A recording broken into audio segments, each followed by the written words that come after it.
चलिए अब हम लोग जानेंगे कि गणतंत्रात्मक जो राज्य था, महाजनपद था, वो कैसा था, और राजतंत्रात्मक राज्य महाजनपद के बारे में 16 महाजनपद के बारे में हम लोग जान गए। इसमें से कुछ ऐसा महाजनपद था जो गणतंत्रात्मक व्यवस्था के तहत था, जैसे बज्जी संघ, मल्ल, कौशल, ये सब जो था वो गणतंत्रात्मक व्यवस्था था। गणतंत्रात्मक किसको कहते हैं? तो जहाँ के शासक राजा जो जनता के द्वारा चुन के बनाया जाता है, ठीक है, इसी को गणतंत्रात्मक व्यवस्था कहते हैं। और उस 16 महाजनपद में कुछ गणतंत्रात्मक व्यवस्था के तहत भी महाजनपद था, जिसका हम नाम अभी बताए, वज्जी संघ, मल्ल, कौशल, ठीक है, कंबोज, ये सब गणतंत्रात्मक था। तो और कुछ जो था वो राजतंत्रात्मक। राजतंत्रात्मक क्या होता है? तो जिसका राजा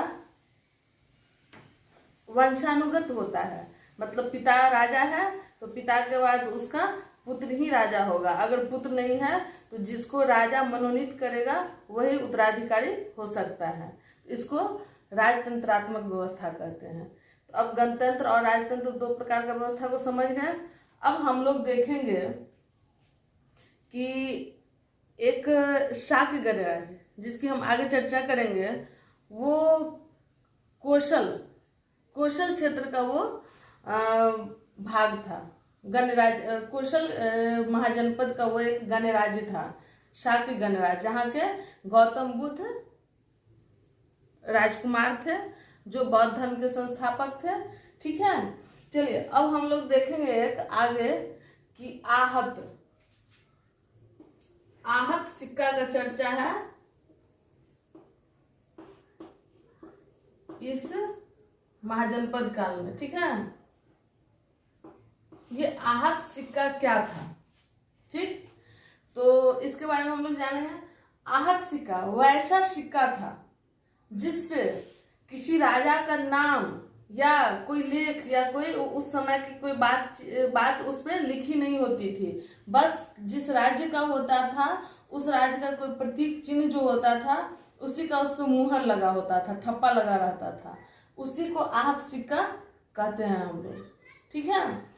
तो आहत सिक्का के बारे में पूछता है कि आहत सिक्का आप किसे कहते हैं? आहत सिक्का का मतलब क्या जानते हैं? तो आहत सिक्का पे न किसी प्रकार का लेख होता था, ना ही किसी प्रकार का राजा का नाम, कुछ जिस राजा ने उसको जारी किया उसका नाम नहीं होता था। बस उस पर चिन्ह के माध्यम से समझना होता था, उस पर प्रतीक चिन्ह जो रहता था उसी के माध्यम से समझना होता था ये जो सिक्का है वो किस राज्य से संबंधित है, ठीक है। आहत सिक्का समझ गए। अब हम लोग जानेंगे, हम लोग जो 16 महाजनपद पढ़ रहे थे तो उसमें हम चर्चा किए थे कि इस मगध के बारे में हम विस्तार से पढ़ेंगे। आखिर ये मगध में क्या ऐसी बात थी इस महाजनपद में कि इसके बारे में आगे जानना है। तो ये मगध पूरे देश में पहला ऐसा महाजनपद था जो साम्राज्य का रूप धारण किया। ये महाजनपद से साम्राज्य के रूप में स्थापित हुआ। इसी के बारे में, इसीलिए इसको जानना काफी जरूरी है। अब इसको हम लोग देखेंगे कि मगध का उत्थान हुआ कैसे, मगध महाजनपद से साम्राज्य कैसे बना। तो मगध का उत्थान पूछता है कि मगध के उत्थान का क्या कारण था, ठीक है।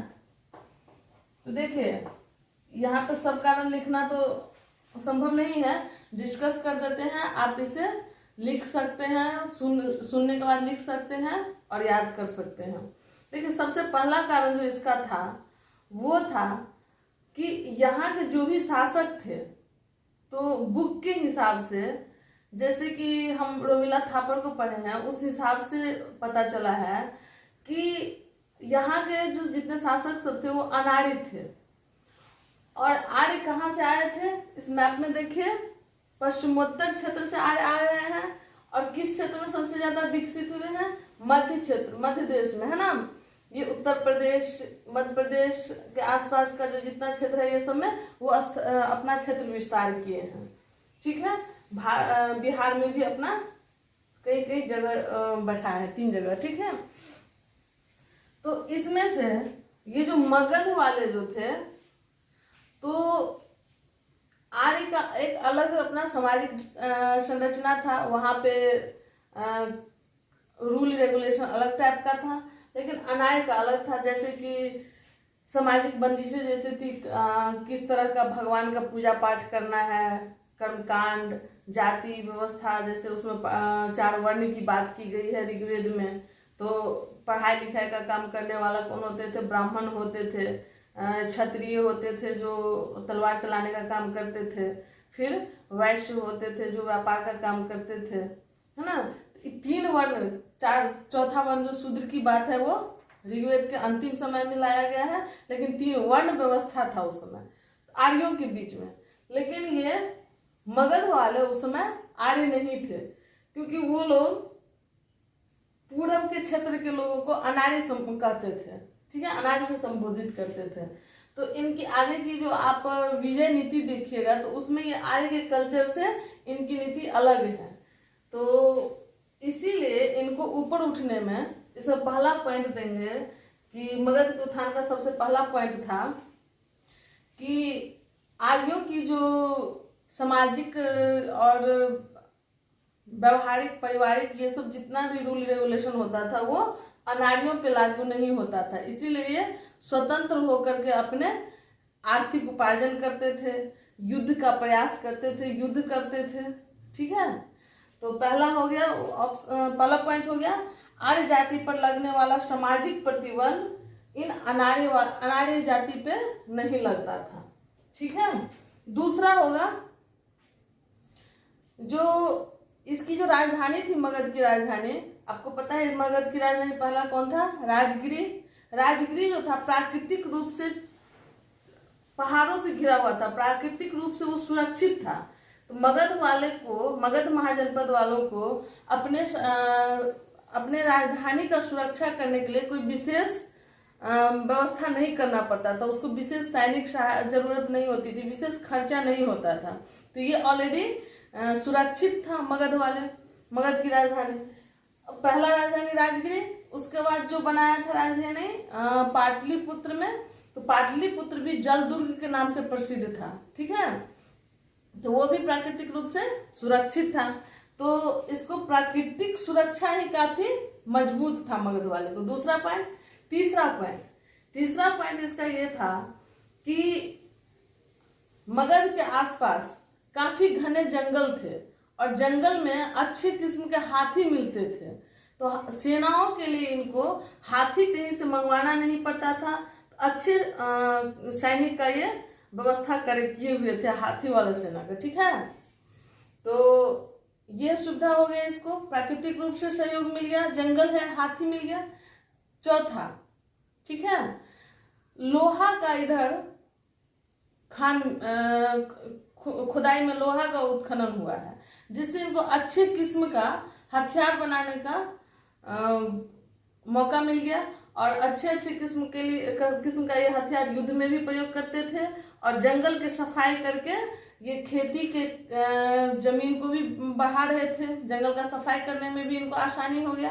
तो लोहा का मिलना भी इनके लिए एक वरदान साबित हुआ मगध वालों के लिए। अब अगला पॉइंट, जब सफाई किए, लोहा का उत्खनन होने लगा, खदान मिल गया इनको, जंगल मिल गया, जंगल कटने लगा, इन सभी चीज से इनको उद्योग भी स्थापित होने लगा। लकड़ी से लोहा को शुद्ध करने के लिए, है ना। तो तब ना उसमें से लोहा से वो अपना हथियार सब बनाते, ठीक है। इन सब कारणों से इनको उद्योग धंधा भी काफी विकसित इनका होने लगा और उद्योग धंधा होने के बाद क्या होता है, तो व्यापार बढ़ता है। व्यापार के लिए इनको गंगा नदी नजदीक में था, गंगा नदी के तट पे ही ये थे, तो गंगा नदी के माध्यम से ये व्यापार भी काफी सुगमता से करते थे, ठीक है। तो ये आर्थिक रूप से मजबूत होने लगे। अब अगला पॉइंट देखिए। अगला पॉइंट इनका एक ऐसा समझिए कि भाग्य ही इनके साथ था। इनका जितना भी शासक हुए काफी बलशाली, है ना, काफी शक्तिशाली होते रहा क्रमबद्ध तरीका से, जिसको हम आगे वंशावली पढ़ेंगे तो उसमें देखेंगे जो भी शासक हुए काफी मजबूत और शक्तिशाली हुए, जिससे ये निरंतर विकास के क्रम में ही बना रहा और अंततः यह पूरे भारत देश में सबसे बड़ा साम्राज्य के रूप में मगध महाजनपद उभरा। इसी चीज को हम लोग अभी अध्ययन करेंगे। तो अभी देख लिए हम लोग कि मगध का उत्थान का क्या क्या कारण था। इसमें 6-7 कारण है। पहला कारण है कि आर्यों का जो सामाजिक आर्य जाति पर लगने वाला जो सामाजिक प्रतिबंध था वो इस अनार्य पे नहीं लगता था, अनार्य शासक सब पे। दूसरा था कि इनको प्राकृतिक रूप से सुरक्षा थी इनके राजधानी को, राजगृह में भी और पाटलिपुत्र में भी। तीसरा था इनको जंगल में काफी अच्छे नस्ल की हाथी मिल जाता था। चौथा था कि लोहा इनके पास भरपूर मात्रा में था, जिससे कि ये जंगल का कटाई आसानी से करते थे, ठीक, और अस्त्र शस्त्र भी अच्छा बनाते थे। पांचवा था कि उद्योग धंधा में इनका विकसित होने लगा था। छठा था कि ये व्यापार भी गंगा नदी के माध्यम से जल मार्ग इनके पास आसानी से उपलब्ध था, इससे व्यापार भी इनका काफी उत्तम व्यवस्था में पहुंच गया। सातवां था इनका वंशज क्रमबद्ध ढंग से ये शक्तिशाली उत्तराधिकार देते रहे, जिससे क्या हुआ तो कभी भी साम्राज्य पतन की ओर नहीं गया। तो इन सभी कारणों से मगध का इतना आसानी से अन्य महाजनपद की तुलना में उत्थान हुआ, ठीक है, और ये साम्राज्य बने। ठीक, अब हम लोग देखेंगे कि उत्थान देख लिए। अब हम लोग देखेंगे कि मगध महाजनपद में जो शक्तिशाली शासक सब हुआ तो वो किस प्रकार का था, ठीक है, कैसे कौन कौन थे, उनका वंशावली हम लोग सबसे पहले देखेंगे। फिर उसके बाद हम लोग देखेंगे इन महान शासक सब ने किस किस प्रकार से कैसे कैसे मगध को महाजनपद से साम्राज्य बनाया, ठीक है। तो सबसे पहले हम लोग वंशावली देखते हैं मगध साम्राज्य का, ठीक है, वंशावली।